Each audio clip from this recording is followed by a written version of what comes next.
निषद देश में वीरसेन के पुत्र नल नाम के एक राजा थे जो बड़े गुणवान, परम सुंदर, सत्यवादी, वेदज्ञ एवं ब्राह्मण भक्त थे।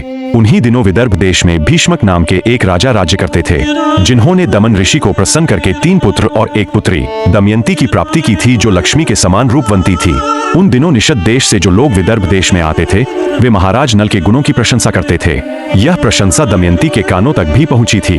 इसी तरह विदर्भ देश से आने वाले लोग राजकुमारी के रूप और गुणों की चर्चा महाराज नल के समक्ष करते। इसका परिणाम यह हुआ कि नल और दमयंती एक दूसरे के प्रति आकर्षित होते गए। एक दिन राजा नल ने अपने महल के उद्यान में कुछ हंसों को देखा, तो उन्होंने एक हंस को पकड़ लिया। हंस ने कहा, आप मुझे छोड़ दीजिए, तो हम लोग दमयंती के पास जाकर आपके गुणों का ऐसा वर्णन करेंगे कि वह आपको जरूर वर लेगी। सब हंस उड़कर राजकुमारी दमयंती के पास गए। दमयंती उन्हें देखकर उनको पकड़ने के लिए दौड़े लगी। दमयंती जिस हंस को पकड़कर दौड़ती, वही हंस बोल उठता, रानी दमयंती, निषद देश का राजा नल बहुत सुंदर और गुणवान है। यदि तुम उसकी पत्नी बन जाओ तो तुम्हारा जन्म और रूप दोनों सफल हो जाए। दमयंती ने कहा, हंस तुम नल से भी ऐसी ही बात कहना। हंस ने लौटकर राजा नल को उनका संदेश दिया। दमयंती की राजा नल के प्रेम में इतनी आसक्ति इतनी बढ़ गई कि वह रात दिन उनका ही ध्यान करती रहती। दमयंती के मन के भाव जानकर राजा ने निर्णय लिया कि मेरी पुत्री विवाह योग्य हो गई है, और राजा ने दमयंती के स्वयंवर का आयोजन किया, जिसमें केवल धरती के राजा बल्कि देवता भी आ गए। नल भी स्वयंवर में जा रहा था, तभी देवताओं ने उन्हें रोककर कहा कि वो स्वयंवर में न जाए, क्योंकि उन्हें यह बात पहले से पता थी कि दमयंती नल को ही चुनेगी। सभी देवताओं ने भी नल का रूप धर लिया। स्वयंवर में एक साथ कई नल खड़े थे। सभी परेशान थे कि असली नल कौन होगा, लेकिन दमयंती जरा भी विचलित नहीं हुई।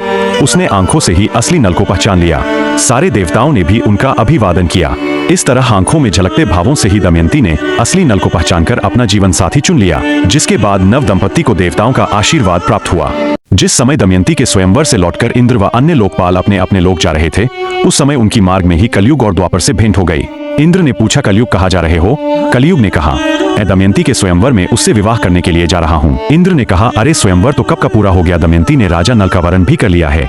तब कलयुग ने क्रोध में भरकर कहा कि उसने देवताओं की उपेक्षा करके मनुष्य को अपनाया, इसलिए उसको दंड देना चाहिए। इसलिए मैं नल के शरीर में निवास करूंगा और उसे राज्यच्युत कर दूंगा। तब वह दमयंती के साथ नहीं रह। 12 वर्ष तक वे इस बात की प्रतीक्षा में रहे कि नल में कोई दोष दिख जाए। एक दिन राजा नल संध्या के समय लघुशंका से निवृत्त होकर पैर धोए बिना ही आचमन करके संध्या वंदन करने बैठ गए। यह अपवित्र अवस्था देखकर कलयुग उनके शरीर में प्रवेश कर गया। वैसे तो महाराज नल गुणवान, धर्मात्मा तथा पुण्य श्लोक थे, किंतु उनमें एक दोष था, जुए का व्यसन। नल के एक भाई का नाम पुष्कर था, जो नल से अलग रहता था।